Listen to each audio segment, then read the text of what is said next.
Assalamualaikum warahmatullahi wabarakatuh. Salam sejahtera untuk kita semuanya.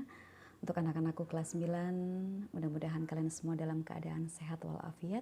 Sebelum kita melaksanakan proses pembelajaran pada kali ini yang secara virtual dan belum bisa bertatap muka, karena kita masih mengikuti anjuran pemerintah untuk tetap menjaga jarak dan juga melaksanakan protokol kesehatan, ya. Sebelum kita mulai pelajaran kali ini, mari kita berdoa bersama-sama. Mudah-mudahan kita semuanya senantiasa sehat dan terhindar dari hal-hal yang memberatkan. Berdoa, mulai.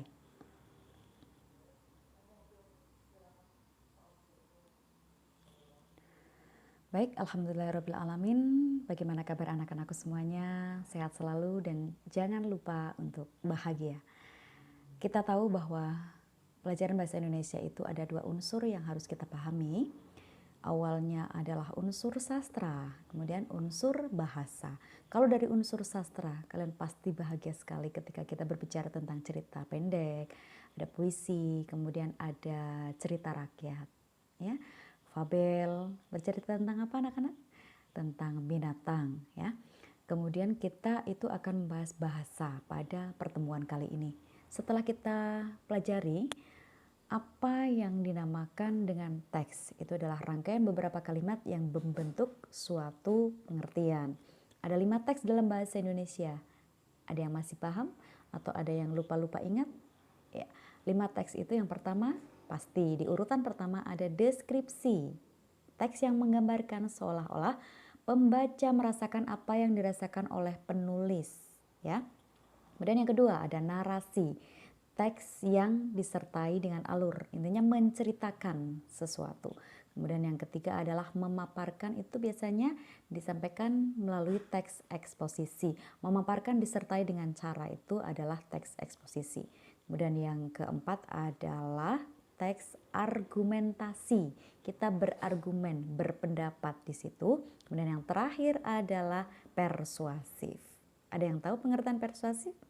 Iya, harusnya paham bahwa persuasif itu adalah sebuah ajakan untuk melakukan sesuatu.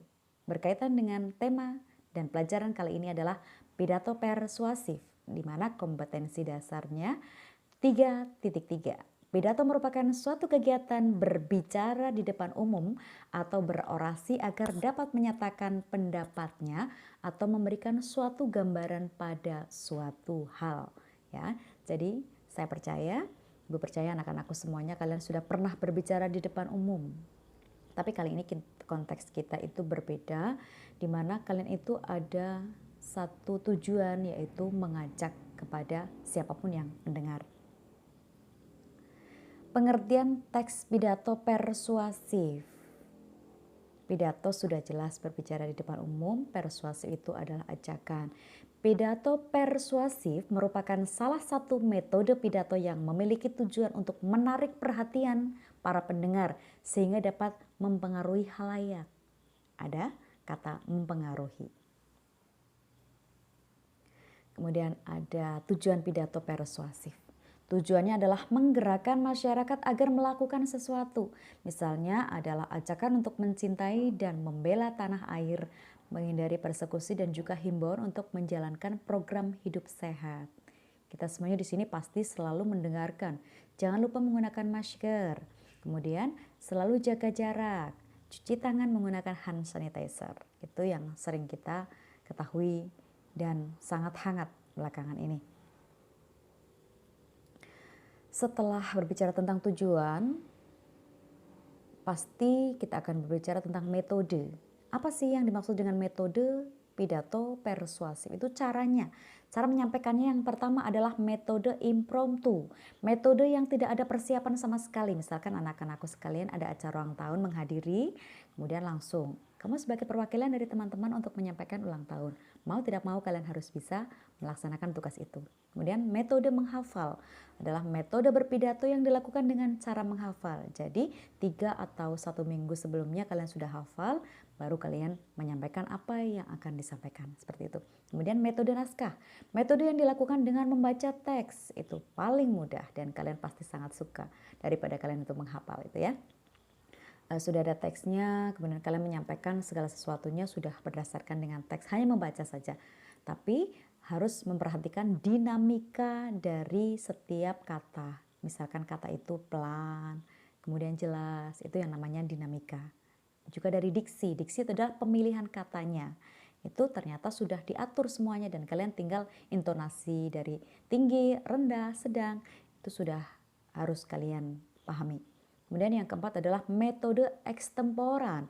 Metode yang menggunakan garis-garis besar yang akan disampaikan. Jadi kalian biasanya seperti ada rangkuman seperti itu, nanti satu, apa yang disampaikan, dua, tiga, itu sudah ada garis-garis besarnya yang akan disampaikan sehingga tidak membingungkan seperti itu. Selanjutnya adalah menyimpulkan gagasan, pandangan, arahan atau pesan dalam teks pidato. Pesan ataupun amanat dalam pidato itu apa sih? Yang pertama itu untuk memperoleh informasi atau isi penting dalam pidato.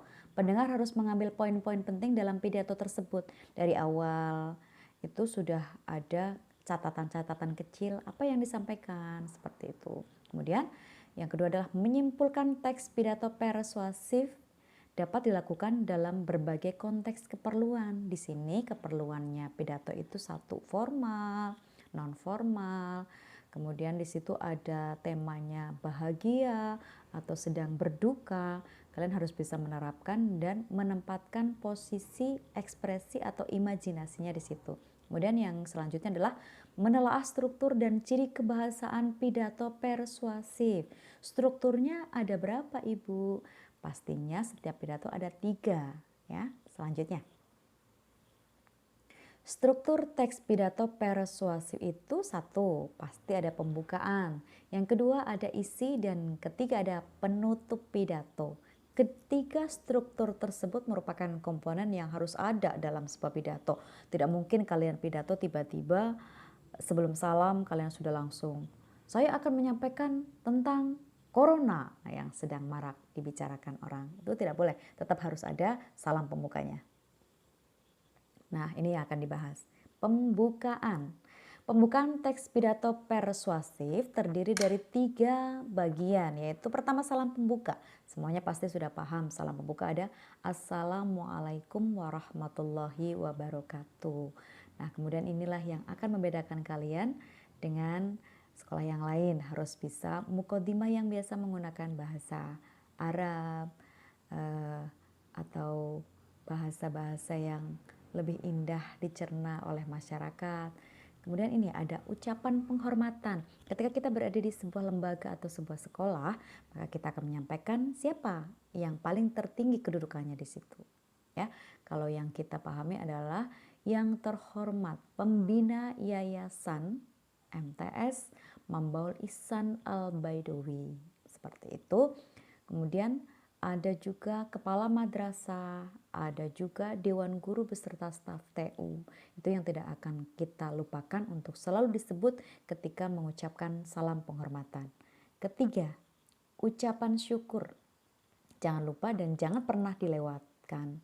Ucapan syukur biasanya kita semuanya ada pertama dan yang paling diutamakan, marilah kita tingkatkan rasa takwa dan syukur kita kepada Allah Subhanahu wa taala yang telah memberikan bermacam kenikmatan, dari nikmat yang terbesar sampai nikmat yang terkecil. Di antaranya nikmat Islam, nikmat iman dan nikmat sehat. Sehingga kita dapat bermuajahah dalam ruangan yang insya Allah penuh mubarakah seperti itu. Dan isi pidato ya. Isi pidato merupakan bagian yang penting karena mengandung inti dari sesuatu yang akan disampaikan dan dibicarakan. Pada bagian isi ini, orator ataupun penceramah ataupun orang yang berpidato itu akan menjelaskan secara detail dan jelas mengenai apa yang disampaikannya kepada pendengar. Di situ harus jelas, tidak bisa di situ hanya menyampaikan nana-nana seperti itu ya. Harus ada tema yang sangat jelas ketika menyampaikan pidato. Yang ketiga adalah penutup pidato. Penutup yang baik dalam berpidato memuat hal-hal antara lain kesimpulan secara menyeluruh.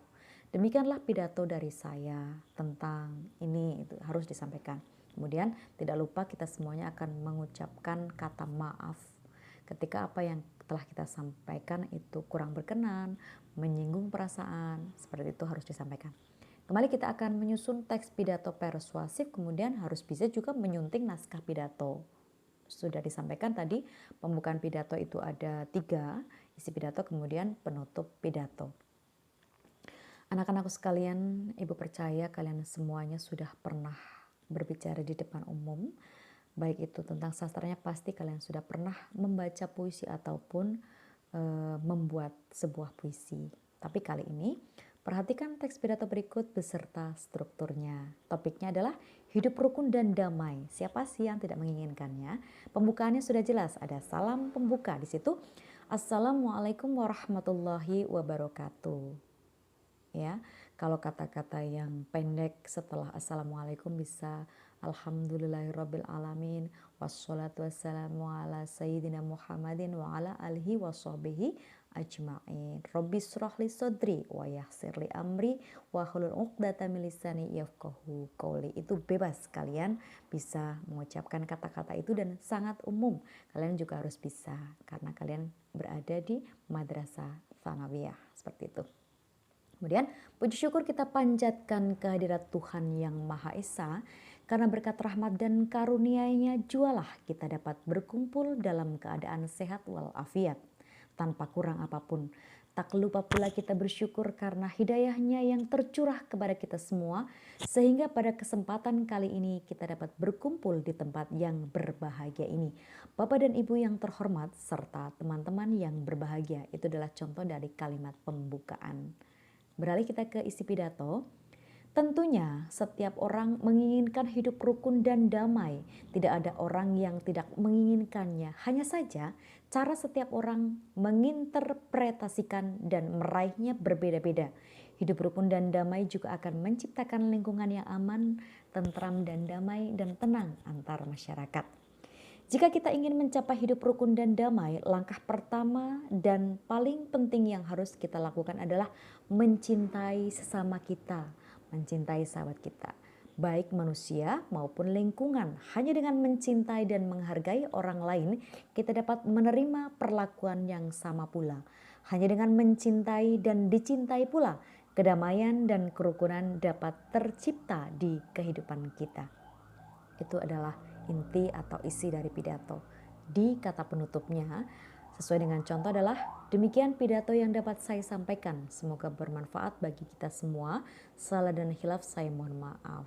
Di situ boleh disampaikan bahwa apabila kebenaran itu datangnya dari Allah dan apabila kesalahan itu datangnya dari saya sendiri, terima kasih. Wassalamualaikum warahmatullahi wabarakatuh. Ini adalah contoh teks pidato yang paling sederhana. Saya yakin kalian bisa membuatnya, bisa menyunting pidato. Apapun yang kalian lakukan, jangan lupa untuk bahagia. Demikianlah pelajaran kali ini, mudah-mudahan bermanfaat dan bisa memperluas pengetahuan kalian tentang bahasa Indonesia yang akan selalu kita pegang teguh sebagai bahasa persatuan. Tetap jaga jarak, gunakan masker ketika kalian keluar dari rumah, dan juga cuci tangan dengan hand sanitizer ketika kalian pulang menuju ke rumah dan berkumpul lagi dengan orang-orang tercinta. Mari kita akhiri pelajaran pada pagi hari ini dengan melafalkan hamdalah bersama-sama. Alhamdulillahirabbil alamin. Ketika raga berjalan tertatih jiwa bagaikan pagar yang ringkih, namun segalanya terhapus bersih tatkala maafkan menjadi yang terpilih. Dan terima kasih. Wassalamualaikum warahmatullahi wabarakatuh.